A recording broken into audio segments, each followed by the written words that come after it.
MP3014 El mundo como voluntad y representación.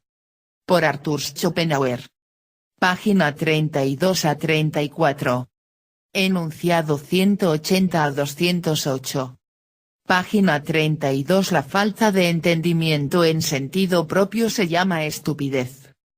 La falta de entendimiento en sentido propio se llama estupidez y es justamente torpeza en la aplicación de la ley de la causalidad, incapacidad para la captación inmediata de los encadenamientos de causa y efecto, motivo y acción.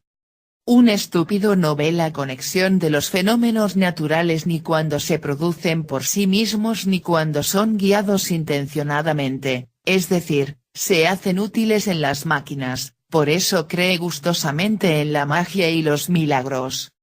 Nota: quien cree en magia y milagros, tiene un severo problema de percepción de la causa-efecto. Un estúpido no nota que diferentes personas que en apariencia actúan independientemente unas de otras, de hecho obran de acuerdo, por eso cae fácilmente en engaños e intrigas, no nota los motivos ocultos de los consejos que se le dan, los juicios que se expresan, etc. Pero no le falta más que una sola cosa: agudeza, rapidez, agilidad en la aplicación de la ley de la causalidad, es decir, fuerza del entendimiento. El ejemplo máximo de estupidez que he conocido, y el más instructivo a los efectos que consideramos, es el de un muchacho tonto de unos 11 años que estaba en el manicomio, que ciertamente poseía razón, puesto que hablaba y percibía, pero en entendimiento se encontraba por detrás de algunos animales. Cada vez que me acercaba a él, examinaba una lente que yo llevaba al cuello y en la que aparecía reflejada la ventana de la habitación y la copa de un árbol que había tras ella. En toda ocasión experimentaba una gran admiración y alegría al respecto, y no se cansaba de contemplarla con asombro, porque no entendía esa causalidad totalmente inmediata de la reflexión. Página 33 Aún entre quienes entienden hay grados de entendimiento. Así como entre los hombres los grados de agudeza del entendimiento son muy diferentes, entre las distintas especies animales lo son aún más. En todos ellos, incluso en los que están más cercanos a las plantas, existe el entendimiento suficiente para pasar del efecto en el objeto inmediato al objeto mediato como causa, es decir, para intuir, para aprehender un objeto, pues eso es lo que los convierte en animales, al darles la posibilidad de moverse por motivos y con ello de buscar o al menos coger el alimento. Las plantas, en cambio, solo se mueven por estímulos a cuya acción inmediata han de aguardar o bien morir, sin poder perseguirlos o apoderarse de ellos. La gran sagacidad de los animales más perfectos nos produce asombro, es el caso de los perros, los elefantes, los monos, o del zorro, cuya astucia ha descrito Buffon tan magistralmente. En esos animales más listos podemos apreciar con bastante exactitud cuánto es capaz de hacer el entendimiento sin ayuda de la razón, es decir, del conocimiento abstracto en conceptos. En nosotros mismos no podemos saberlo así, ya que entendimiento y razón se apoyan mutuamente. Por eso con frecuencia encontramos que las manifestaciones de entendimiento de los animales están por encima o por debajo de nuestras expectativas. Por un lado, nos sorprende la sagacidad de aquel elefante que, tras haber cruzado muchos puentes viajando por Europa, en una ocasión se negó a entrar en uno por el que veía pasar la restante comitiva de hombres y caballos, porque le parecía demasiado frágil para su peso. Por otro lado, nos asombramos de que los inteligentes orangutanes no mantengan con leña el fuego que han encontrado y en el que se calientan, una prueba de que esto exige ya una reflexión que no se produce sin conceptos abstractos. La causa-efecto es conocida por los animales. Que el conocimiento de causa y efecto en cuanto forma general del entendimiento se halla a priori en los animales resulta totalmente cierto ya por el hecho de que para ellos, como para nosotros, constituye la condición previa de todo conocimiento intuitivo del mundo externo, mas si se quiere todavía una prueba especial, considérese simplemente, por ejemplo, como un cachorro de perro no se atreve a saltar desde la mesa, por mucho que lo desee, porque prevé el efecto del peso de su cuerpo sin conocer por experiencia ese caso particular. Página 33. El instinto no es la razón. Sin embargo, al juzgar el entendimiento de los animales guardamos de adscribirle lo que es manifestación del instinto, el cual es una propiedad totalmente distinta de él, como de la razón, cuya acción, sin embargo, es con frecuencia muy semejante a la de aquellos dos unidos.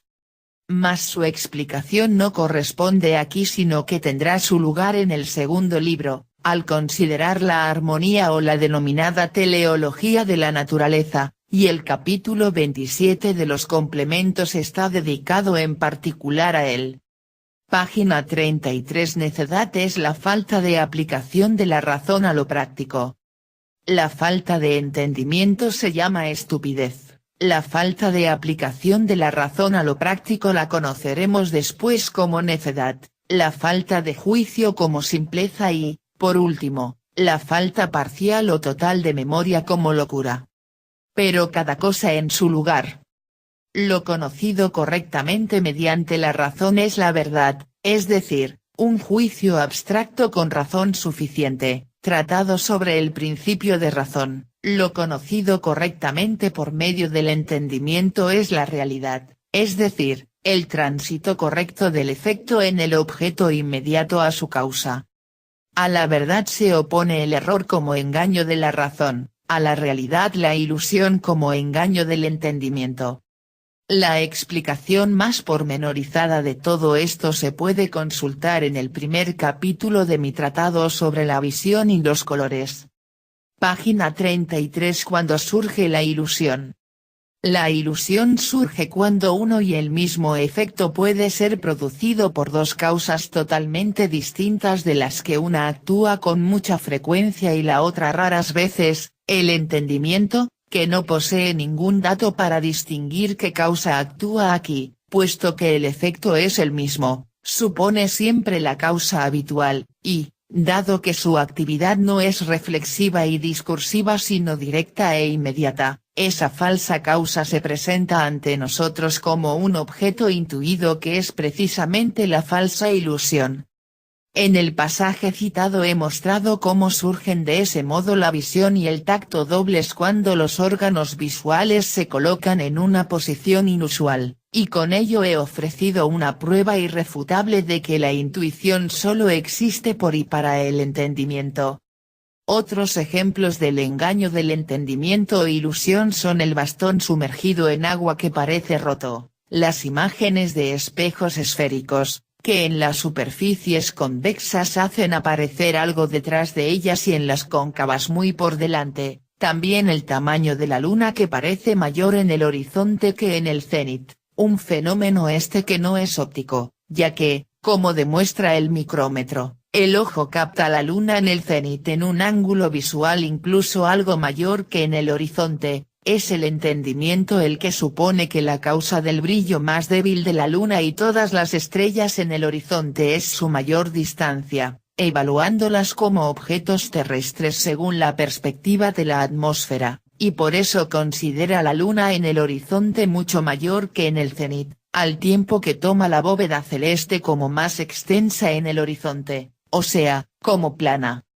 Esa misma falsa estimación de acuerdo con la perspectiva atmosférica hace que consideremos los montes muy altos, de los que solo vemos la cumbre a través de un aire diáfano, como más cercanos de lo que están en detrimento de su altura, por ejemplo, el Mont Blanc visto desde Salenche.